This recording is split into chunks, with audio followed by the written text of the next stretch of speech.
Do you want to speak like a native speaker and impress people with your communication skills?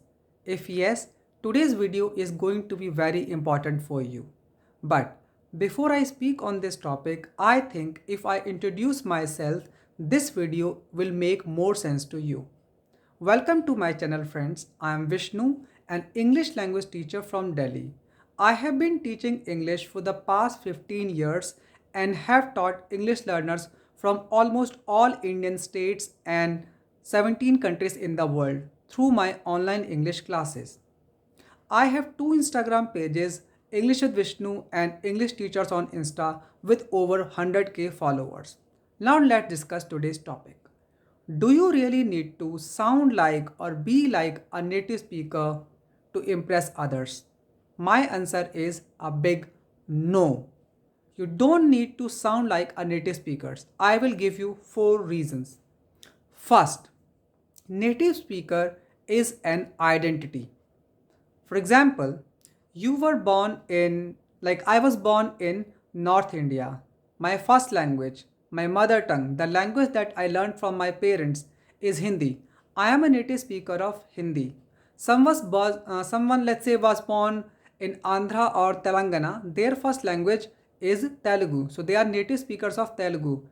The same way, born in Kerala, native speakers of Malayalam. Born in Karnataka, native speakers of Kannada. So this is called native speaker. Native speaker is an identity. And do you really think you need to lose your identity, forget your originality in order to learn a language?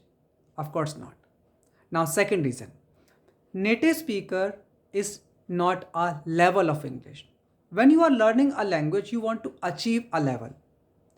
As per the International English Language Standard CEFR, there are 6 levels of English. The first one, the beginner's level, is A1, then A2, B1, B2, C1, and the highest level is C2. You would like to improve your communication skills on these levels, not native speaker. Now, third reason why you don't need to be like a native speaker. Just like native speakers, a lot of times, just like you and me, take their own language for granted.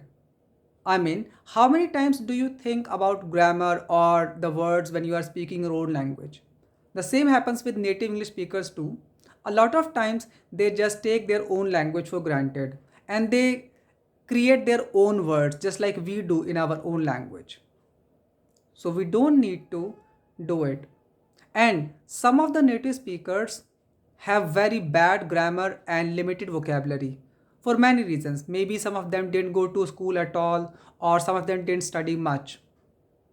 Now, fourth and the most important reason, there are more than 1.35 billion speakers of English in the world. I repeat, there are 1.35 billion speakers of English in the world, and of these, only 360 million speakers are native speakers, means whose first language is English. It means only 27% speakers in the world are native speakers of English. So, do you really think you need to speak like those 27% people to be understood by and to be understood by the whole world and to impress the whole world? I hope you have got the answer. If you like the video, if the video served your purpose, please subscribe to my channel and share this video with your friends. Bye for now.